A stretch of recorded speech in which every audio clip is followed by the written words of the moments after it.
Shop and win Year 7 Cars and Gadgets Raffle promo. Get a chance to win 10 Sony Digicam, 20 Samsung Netbook, 2 iPhone 4G, 1 winner 40 inches Sony 3D TV with PlayStation, 1 winner Toyota Vios, and 1 winner Toyota Innova for the grand prize.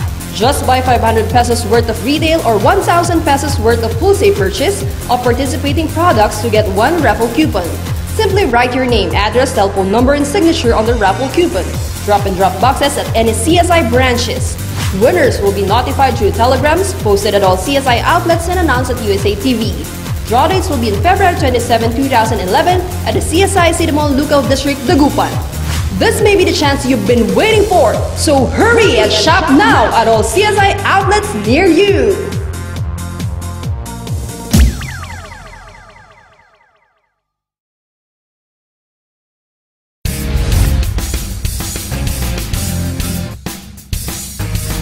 Ating papasukin ngayong araw sa The Session Hall.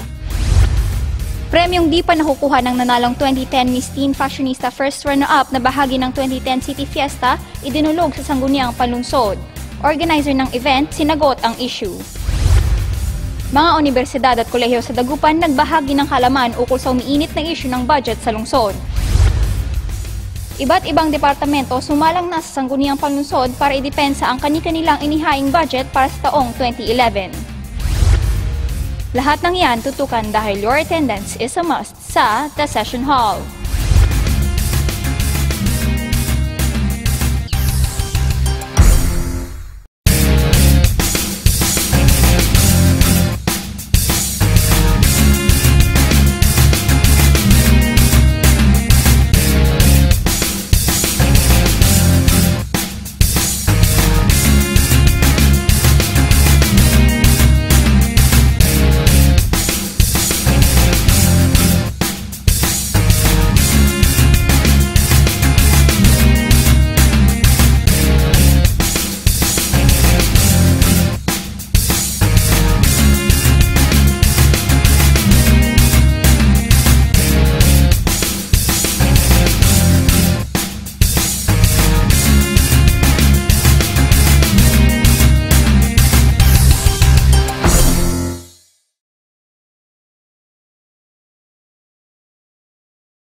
Isang sulat ang nakarating sa Sangguniang Panlungsod ng Dagupan noong ika-7 ng Pebrero mula kay Renato Tamayo, ama ng nanalong 2010 Miss Teen Fashionista First Runner-Up na si Pamela de los Reyes Disyembre noong nakaraang taon bilang bahagi umano ng pagdiriwang ng taunang fiesta ng lungsod.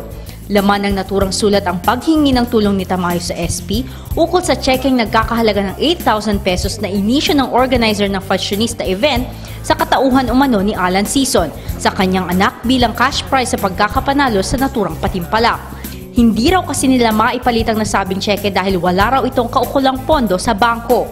Malaking bagay sana umano ito upang makatulong din sa pangangailangan ng kanilang anak. Dated February 7, 2011, to the Sangguniang Panlungsod ng Dagupan City, I am appealing to your good office as my daughter, Pamela de los Reyes, a first runner-up of your program, Dagupan Fashionista 2010, as part of your fiesta celebration.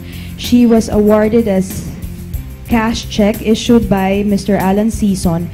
As to date, it was not been cleared by the bank. We are appealing to your good office to please help us as we already got a loan and we are suffering and paying the interest every day.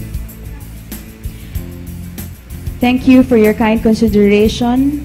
Yeah, it was signed by Mr. Renato Mea Tamayo, the father of Pamela de los Reyes. Dahil wala ng araw na yon si Councilor Jesus Canto na siyang hermano mayor ng nagdaang fiesta, agad namang tumayo ang vice-hermano mayor ng fiesta na si Councilor Red Erfe Mejia upang ipaliwanag umano sa Sangguniang Panlungsod na sa kanyang pagkakaalam umano ay hindi raw bahagi ng City Fiesta ang Teen Fashionista at wala umanong konsultasyong naganap para rito ayon sa kanyang kaalaman. With regards to that event, the Mr. and Miss Fashionista, I was not informed by Mr. Alan Season of the said event. Since I am the Vice Chairman of the Fiesta 2010. Agad na ipinagbigay alam ito sa Committee on Tourism and Cultural Affairs upang hindi umano madungisan ang pangalan ng mga aktibidad ng lungsod at upang aksyonan ang naturang reklamo. Ayon sa chairman ng naturang komite na si Councilor Alfie Fernandez, agad siya makikipag-ugnayan sa Fiesta Committee at kay Mr. Alan Sison. Agad din namang tumugon si Sison sa paanyaya. Mariin niyang pinabulaanan na hindi lehitimong aktibidad ng City Fiesta ang Teen Fashionista. Iginiit niyang alam ito ng konsehal at katunayan, una raw ay tinanggal nga ito sa listahan subalit sa huli ay naipaglaban ito ni Sison para matuloy. Si Red Ma'am, tinanggal ho niya sa program yung fashionista without informing me. It was approved by the mayor.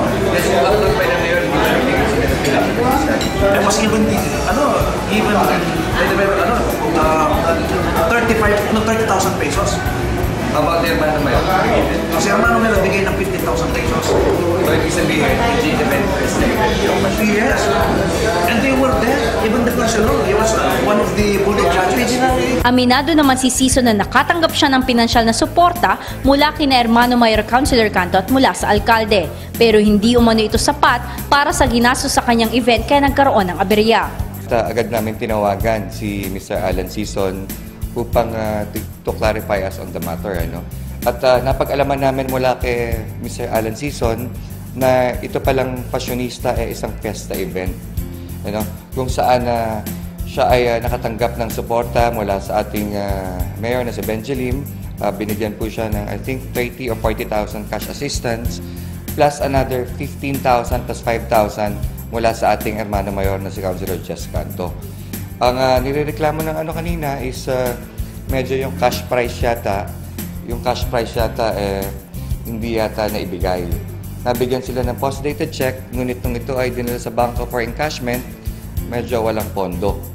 So napag-usapan namin kanina over lunch together with Councilor Alvin Coccia, who is the Vice Chairman of the last year City Fiesta, at si Vice Mayor Belan Fernandez na tutulungan namin si Mr. Alan Sison na mairesolba itong kakulangan nila sa premyo. Ito legitimate na pag-alaman nga namin kay Mr. Alan Sison at kung titingnan niyo yung schedule of activities ng ating fiesta last year, makita nakasama po to. Even sa plaza, yung malaking tarpaulin doon, kasama rin po ang itong fashionista na event ni Mr. Alan Sison. Sa huli, nagpaabot na ng personal na tulong ang vice-alkalde sa pamilya ng complainant habang nangako rin ng SP na tutulungan si Sison at ang pamilya ng kandidatang nagrereklamo upang maayos ang gusot. Habang panawagan ng mga ito na sana'y hindi na maulit ang ganitong pangyayari, lalo't hindi lamang ang iilan ang masisira dito kundi ang imahe ng lungsod at tiwala ng publiko.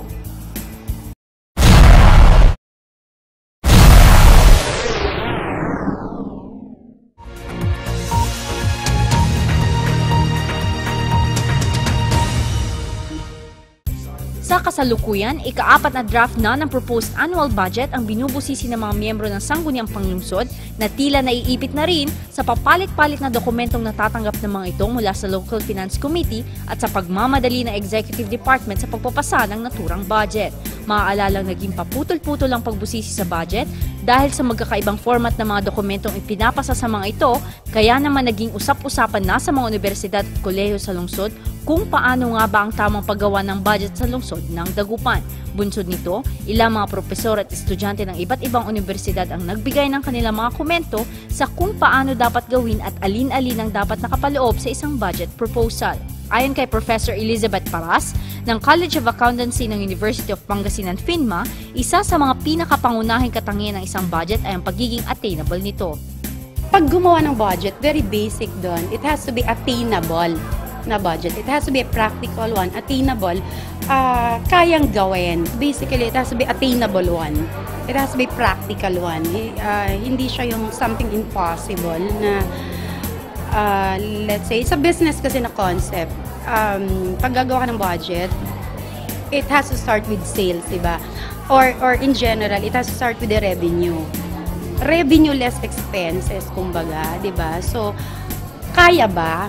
You set, for example, you set a standard nga. You set, ito yung benchmark mo eh. Ito yung benchmark kung saan doon mo i-base. Yun yung kaya mong, yung goal, kumbaga, di ba, na gusto mong abutin. Kumbaga sa salesman, parang ito yung quota na siniset nila. Nararapat rin umano na ibase ang isang proposed budget sa expenses o mga pinagkagastusan sa mga nakaraang taon upang matukoy kung gaano kalaki ang itataas nito. Well, if we speak of budget, actually there is the estimated amounts that estimated revenues and estimated expenses or expenditures that will be incurred in the following year. And of course, this is done through previous or past or historical amounts that was incurred, and then there might be some differences. It might increase or decrease dependent on the needs of the company. For the government, I believe na nag-start sa expenditure side in that alamin mo na kung magkano expenses, and then from that, dun na malalabas yung position of taxes. Mahalaga rin umanong isama sa isang proposed budget ang inaasahang pagkukunan ng pondo at kung magkano ito upang hindi magkaroon ng aberya sa pondo ng syudad. Of course, dapat nandoon ano yung mga kailangan, ano yung mga dapat nagastahin, ano yung mga babayaran, at saan man gagaling yung ibabayad. It could be from revenues, from other incomes para may pambayad.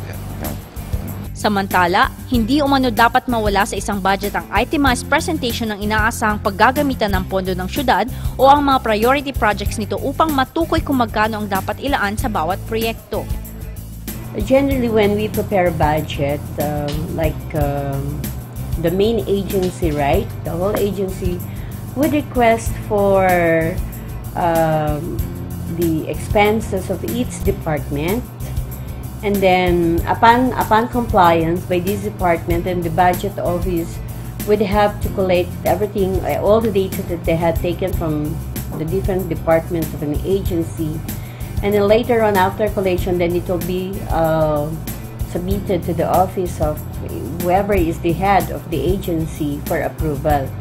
Sa pagkakataong kulangin umano ang isang budget na naipasa, isang espesyal na pondo ang maaaring ipasa ng isang local government unit bilang panusto sa proyektong kinulang ang nakalaang pondo o mas kilala bilang supplemental budget.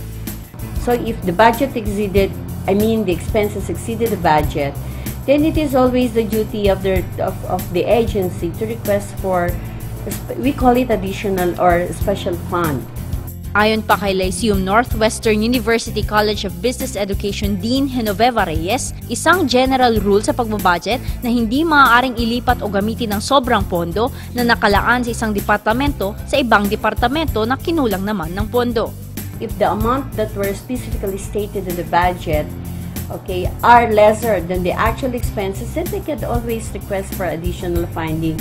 But certainly, as a rule, they cannot use like the budget for trainings, they cannot use it for transportation or for honorarium.